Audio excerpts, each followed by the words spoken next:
Officials in Idaho are sounding the alarm on the skyrocketing cases of fentanyl in our state.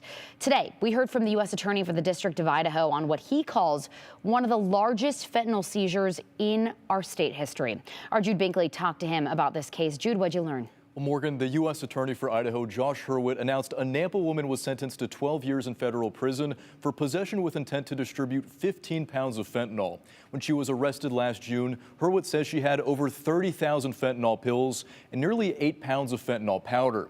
And this bust is just one example of a growing number of fentanyl cases in Idaho. From a law enforcement perspective, it shows that we have the capabilities to make these types of huge seizures and send dealers away to prison for long periods of time. U.S. Attorney for Idaho Josh Hurwitz says the investigation that led to the seizure of 15 pounds of fentanyl was a multi-month investigation by the DEA's task force who work with local law enforcement. In Idaho in 2021, there were about 350 deaths attributed to opioid overdoses. Unfortunately, those numbers are likely underreported. For a variety of reasons. Get Healthy Idaho, a division of the Department of Health and Welfare, says 152 deaths in 2021 were related to fentanyl overdose. Hurwitz says the drug is extremely addictive and lethal, 100 times more powerful than morphine and 50 times more powerful than heroin. If you put a couple grains of salt on a pencil tip, for example, that's a visual we use, that's enough fentanyl to constitute a potentially lethal dose.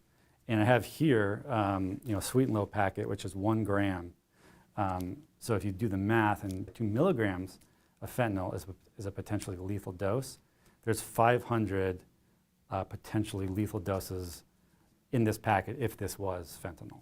This year will be the first year they've prosecuted more fentanyl cases than any other type of drug case. To the community, it sends the unfortunate message that fentanyl is here, it's prevalent. Unfortunately, it's very, very cheap. It's very, very easily to smuggle and to move. Our fentanyl seizures are skyrocketing. DEA so far in 2023 nationwide has seized enough fentanyl to kill every American. That's just so far in 2023. And overall, we are responding to this crisis, but it is unfortunately a crisis. Now, Hurwitz says the DEA's task force is constantly out in the community trying to get dealers off the streets. He says that in the past, methamphetamine has been the most commonly seized drug in Idaho, but fentanyl is now overtaking that. Yeah, in the entire country, not just Idaho. All right, Jude, thank you. Appreciate that.